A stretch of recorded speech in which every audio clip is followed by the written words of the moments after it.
Bonjour à tous, j'espère que vous allez bien. Alors, je vois pas mal de choses sur X au niveau de des bitcoins qui sont dumpés un petit peu sur les exchanges. Donc, ce que tout le monde parle aujourd'hui, c'est le gouvernement allemand et la bourse en liquidation, MTGOX. Si vous voulez vraiment savoir ce qui se passe, n'allez pas sur X parce que tout le monde dit n'importe quoi. Donc, il y a un site internet qui s'appelle Arkham Intelligence qui liste en fait ce genre de choses. Je vous mettrai les liens en description. Donc, on peut le voir ensemble en live directement sur Arkham. On peut voir qu'il leur reste actuellement même pas 10 000 bitcoins. Donc, pour l'équivalent de 574 millions de dollars. Donc, on peut dire que ça c'est fait. Donc, 500 millions. Je vous avoue que pour moi, c'est plus du tout une menace pour le marché. Maintenant, moi, cette histoire de MTGOX, donc pour vous rappeler un petit peu le contexte, donc c'est une bourse qui a été créée il y a très longtemps et qui a été en fait hack en 2014. Donc ils ont de mémoire, ils ont été volés de 800 000 bitcoins et X tokens de Bitcoin Cash. Ça, je me rappelle plus, mais bon. Voilà, Bitcoin Cash, on va vite passer dessus.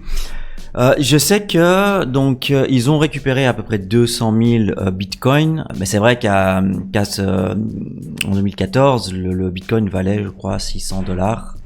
Donc c'est pour ça que ça paraît énorme, 800 000 bitcoins, mais bon voilà, faut ramener un petit peu tout en perspective. Et donc ils en ont récupéré 200 000. Ils ont évidemment, c'est une liquidation qui date depuis 2014, donc là ça fait 10 ans. 10 ans, ça en avocat, vous imaginez combien ça coûte. Donc ils ont effectivement dû garder de l'argent pour pouvoir payer donc tout ce qui est avocat et compagnie. Donc on peut voir que actuellement, hop, on arrive ici. Donc au niveau des MTGOX, on vous parle de 9 milliards de dollars, donc on est à 8 milliards.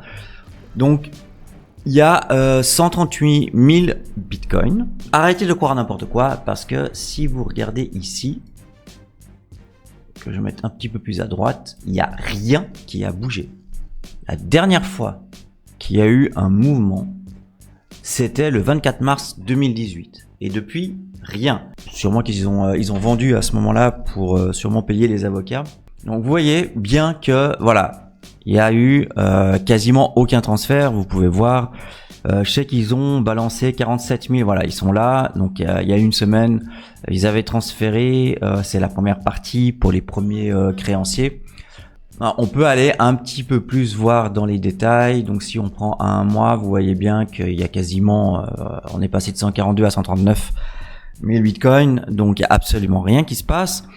Ici, donc il y a ces 47 000, je les ai vus bien sûr, donc ça a été fait la semaine dernière, mais en fait ce sont des transferts tout simplement internes à MTGOX. Arkham, ce qu'elle fait elle, en fait, elle réunit donc toutes les adresses qui sont liées à une entité.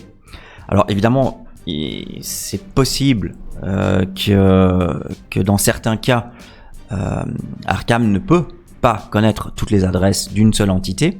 Mais bon, pour MTGOX, c'est connu, c'est une liquidation qui est publique, voilà.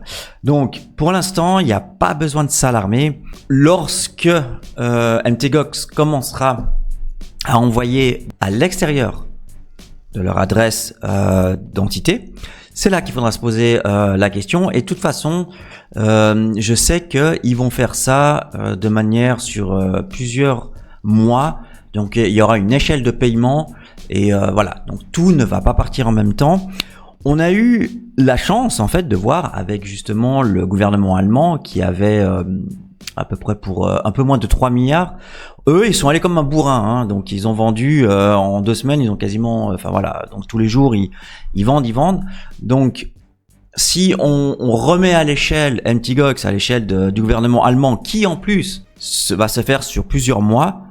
Donc je pense que MTGOX, sincèrement, voilà. Donc c'est plus une grosse menace qu'on a sur la tête.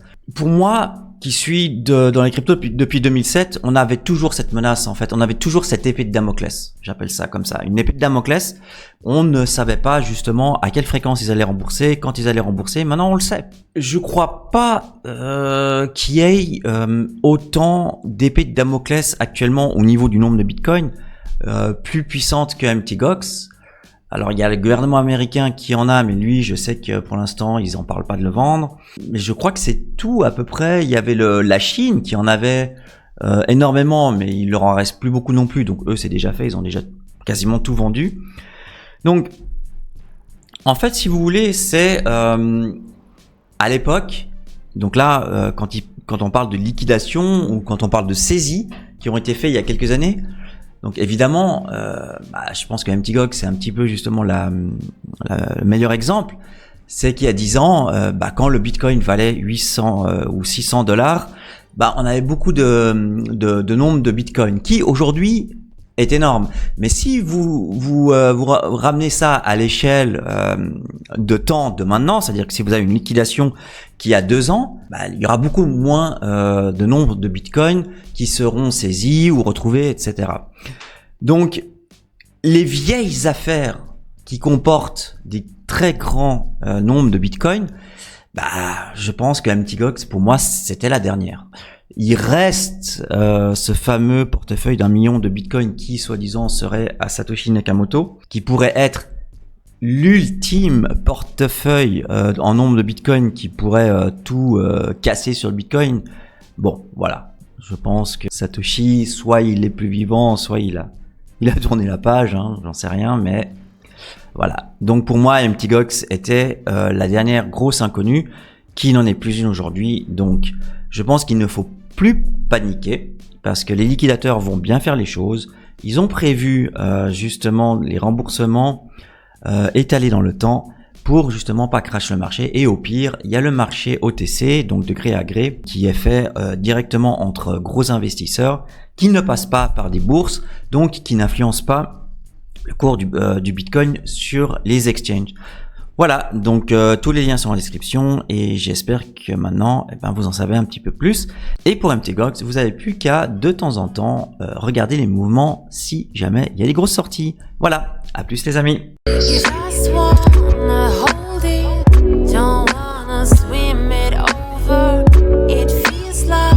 You got it, you want your roller coaster.